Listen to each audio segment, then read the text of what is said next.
বর্তমান বিশ্ব অস্থিরতা, অন্যায়, হিংসা আর নৈতিক অবক্ষয়ের এক কঠিন বাস্তবতা। প্রতিদিনই আমরা দেখছি প্রতারণা, দুর্নীতি, সহিংসতা ও মানবিক মূল্যবোধের অবক্ষয়।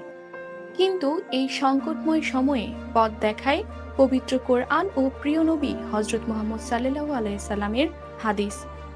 আল্লাহ তাআলা বলেন, নিশ্চয়ই আল্লাহ ন্যায় বিচার, সৎকর্ম এবং আত্মীয় স্বজনকে দান করার নির্দেশ দেন এবং অশ্লীলতা, অসৎ কাজ ও জুলুম থেকে নিষেধ করেন।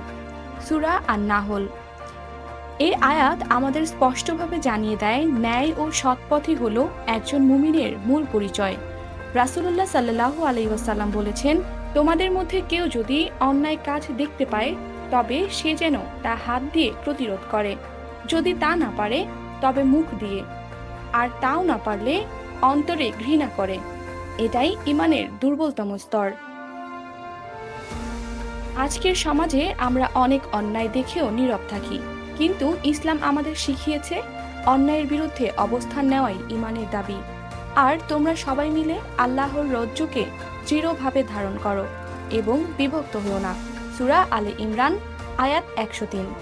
বর্তমান সময়ে বিভাজন, হিংসা ও বিদ্বেষ আমাদের সমাজকে দুর্বল করে দিচ্ছে, অথচ ইসলাম শিক্ষা দেয় ঐক্য, ভ্রাতৃত্ব ও সহমর্মিতা। রাসূল সাল্লাল্লাহু আলাইহি ওয়াসাল্লাম বলেন, মুমিনদের মধ্যে পারস্পরিক ভালোবাসা, দয়া ও সহানুভূতি একটি দেহের মতো। দেহের কোনো অঙ্গ অসুস্থ হলে পুরো দেহ তা অনুভব করে। সহিহ বুখারী ও মুসলিম।